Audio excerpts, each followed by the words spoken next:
Beef sizzling নামটা শুনলেই জিভে জল চলে আসে, তাই না?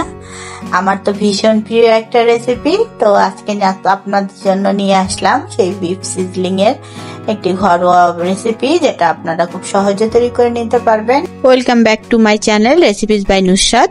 এটার জন্য সর্বপ্রথমে যে আমি কিছুটা গরুর মাংস একদম এরকম পাতলা করে লম্বাটে করে কেটে নিয়েছি। এই মাংসগুলোকে আমি ম্যারিনেশন করে নিব। এটার জন্য সামান্য একটু লবণ দিয়ে নিলাম প্রথমে, তারপরে একটু লাল মরিচের গুঁড়া, একটু গোলমরিচের গুঁড়া, এখানে হাফ চা চামচ আছে গোলমরিচের গুঁড়া, সামান্য একটু ভিনেগার। যেহেতু গরুর মাংসটা একটু শক্ত হয়ে থাকে, এটা সিদ্ধ হতে সময় লাগে, যার জন্য একটু ভিনেগার দিয়ে দিলাম। আর সাথে দিয়ে দিলাম একটু আদা রসুন পেস্ট। বাস এই কয়টা জিনিসই লাগবে এই ম্যারিনেশনের সময়। তারপর এটাকে খুব ভালোভাবে মেখে আমি একটা সাইডে রেখে দিচ্ছি। এখন আমাদেরকে এর মধ্যে যে আমি সসগুলো ইউজ করব, সেই সসগুলোকে আমরা রান্নার সময়ও কড়াইয়ে দিয়ে দিতে পারি, কিন্তু একসঙ্গে রেখে দিলে সুবিধা হয় রান্নায়। এটার জন্য আমি 2 চা চামচ পরিমাণ টমেটো সস, 1 চা চামচ পরিমাণ সয়া সস, সামান্য একটু গোলমরিচের গুঁড়া, সামান্য একটু চিনি, আর এখানে হাফ টি স্পুন আমি টেস্টিং সল্ট ইউজ করেছি। যেহেতু রেস্টুরেন্টেও কিন্তু টেস্টিং সল্টটা ইউজ করা হয় টেস্টের জন্য। এটা সামান্য একটু খেলে খুব একটা সমস্যা হয় না, তবে আপনারা ইচ্ছে করলে এটা স্কিপ করতে পারেন। আর এই যে দেখতে পাচ্ছেন, এর জন্য লাগবে আমার এই ভেজিটেবলগুলো। ক্যাপসিকাম আমি শীতের সময় আমি ফ্রোজেন করে রেখেছিলাম, আর গাজর, এগুলো সবকিছু কেটে নিলাম একটু পাতলা করে লম্বাটে করে।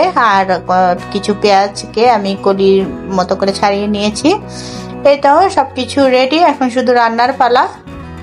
এখন আমি এই কড়াইয়ে কিছুটা, এটা আমার ছিল একটু গার্লিক অয়েল, মানে এর ভিতরে রসুন ভেজেছিলাম, সেই তেলটা আমি রেখে দিয়েছিলাম। আমি এই কিছু কিছু তেল আমি রেখে দিই, যেটা এইসব রান্নার কাজে ব্যবহৃত হয় এবং খাবারের টেস্টটা অনেক গুণ বাড়িয়ে দেয়।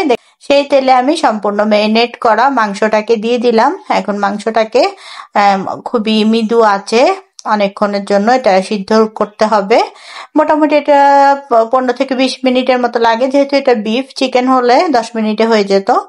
এরপর আমি এখানে কিছুটা আদা কুচি আর রসুন কুচি খুব ভালোভাবে ভেজে নিয়ে এখানে কেটে রাখা সবজিগুলো সব দিয়ে দিলাম।